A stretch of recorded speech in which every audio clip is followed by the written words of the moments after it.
Hi hello viewers, welcome to social post TV. నేను మీ Shweta. So ప్రస్తుతం మనతో పాటు స్టూడియోలో ఉన్నారు investment consultant and financial analyst Venkat గారు. నమస్తే సార్.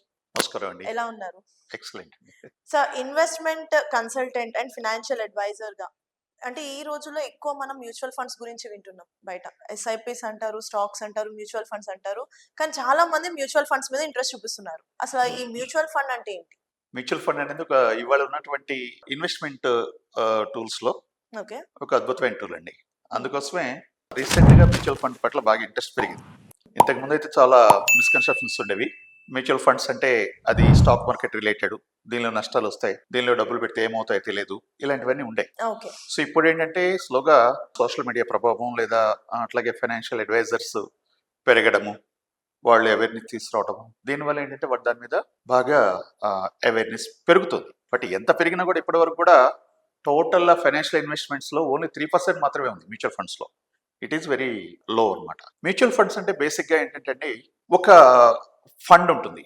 ఆ ఫండ్ లో ఇప్పుడు మీరు ఒక ₹1,00,000 ఇన్వెస్ట్ చేస్తారు, నేను ఒక ₹1,00,000 ఇన్వెస్ట్ చేస్తాను, మరొకరు ఎలా ఇన్వెస్ట్ చేస్తారు. ఇలా అంతా అయినప్పుడు ఒక సమ్ అమౌంట్ అయినప్పుడు దీన్ని తీసుకెళ్లి మార్కెట్లో ఇన్వెస్ట్ చేస్తారు. మార్కెట్లో ఇన్వెస్ట్ చేయడానికి దానికి ఒక మ్యూచువల్ ఫండ్ ఒక ఏఎంసీ ఉంటుంది, అసెట్ మేనేజ్మెంట్ కంపెనీ ఉంటుంది. ఆ కంపెనీ ఏంటంటే కొన్ని ఫండ్స్, సపోజ్ కోటక్ అనుకుందాం, లేదా రిలయన్స్ అనుకుందాం, లేకపోతే ఎస్బి, ఇవన్నీ కూడా మ్యూచువల్ ఫండ్ కంపెనీస్ అనమాట. మామూలుగా 44 కంపెనీస్ మ్యూచువల్ ఫండ్ కంపెనీస్ ఉన్నాయి.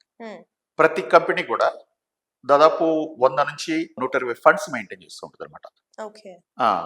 ఇవి మన అవసరాలను బట్టి, ప్రజల అవసరాలు, వాళ్ళ గోల్స్, వాళ్ళ అచీవ్మెంట్స్ కోసం డిఫరెంట్ ఫండ్స్ ని వాళ్ళు తయారు చేస్తారు గోల్స్ తో.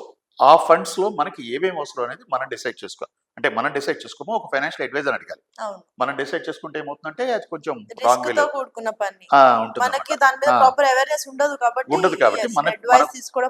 మనకు ఒక జబ్బు చేస్తే డాక్టర్ దగ్గరికి వెళ్ళి ఎలా తీసుకుంటామో అలాగే ఇన్వెస్ట్మెంట్ కూడా మనం ఇన్వెస్ట్మెంట్ చేయాలనుకున్నప్పుడు ఒక ఇన్వెస్టర్ని, ఒక అడ్వైజర్ని కలిసి కన్సల్ట్ చేసి వాళ్ళ నుంచి ఒపీనియన్ తీసుకోవాలి. ఇలా తీసుకున్నప్పుడు వాళ్ళు ఏం చేస్తారంటే మీ గోల్స్, అసలు మీరు దేనికోసం ఇన్వెస్ట్ చేస్తున్నారు? పిల్లల ఎడ్యుకేషన్ కోసమా, లేకపోతే మీరు ఏమైనా హౌస్ కొనాలనుకుంటున్నారా, లేకపోతే రేపు రిటైర్మెంట్ గోల్స్ కోసమా, లేకపోతే పిల్లల మ్యారేజ్ కోసమా, దేనికోసం అని చెప్పేసి ఒకటి గోల్ ఒకటి మన అనలిస్ట్ అడుగుతాడు. అడిగినప్పుడు మన నీడ్స్ ఏంటో మనం చెప్తాం. అట్లాగే మన ఇన్వెస్ట్మెంట్ ప్రొఫైల్ కూడా మనకి ఎంత ఇన్కమ్ వస్తుంది, ఎంత ఇన్వెస్ట్ చేస్తాం అనేది. సపోజ్ ఒక ₹50,000 శాలరీ వచ్చేవాళ్ళు నెలకి 50,000 ఇన్వెస్ట్ చేయలేరు. సో దానిలో ప్రపోర్షనేట్ గా ఉంటుంది అనమాట. జనరల్గా వచ్చేటప్పటికి ఏంటంటే ఒక 50% ఎసెన్షియల్స్కి వెళ్ళిపోతుంది, ఒక 30% మన యొక్క ఎసెన్షియల్ నీడ్స్ ఉంటాయి. సపోజ్ అంటే కోరికలు అనుకుందాం, బట్ని సినిమాలను అవనో ఇవనో, లేకపోతే రెస్టారెంట్కి వెళ్ళడం, ఇట్లాంటివన్నీ కూడా ఇవి కొన్ని కోరికలు.